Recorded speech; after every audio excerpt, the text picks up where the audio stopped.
Just as the gardens were opening this year, we were struck by Storm Ciara and Storm Dennis. And one of the first casualties was a very elderly beech tree, which had been completely rotten. You could see right through the trunk. And this split in two on the morning of one of the gales and crashed down across a lovely bed of camellias and a few hydrangeas. Today it's all been cleaned up very tidily, and we can start to do a little bit of replanting. You can see that some of the camellias were completely smashed, and we've turned them into hat stands.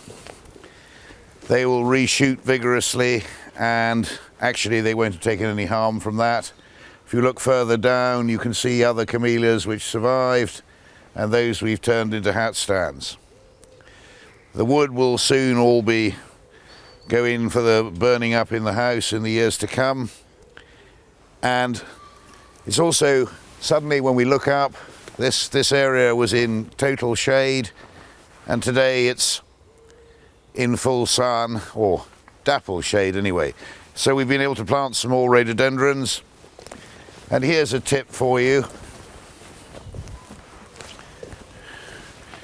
With all the wood shavings from sawing up all this huge tree, we've used the wood shavings to mulch this patch of hydrangeas. It was smashed down a bit, and when it reshoots, we'll be able to see quite how much of it's dead, and maybe a bit of pruning will be necessary. But look what we've achieved there. We'll get no weed growth around the plants.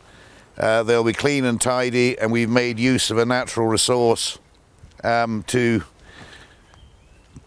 rot away quietly and do some good for the plants themselves. So when you arrive at Caerhays and start to walk up into the gardens, you'll be greeted by this sight, which was quite dramatic when it happened. But today, look at rhododendron bric-a-brac and rhododendron silpenense in full flower, waiting to greet you when you arrive.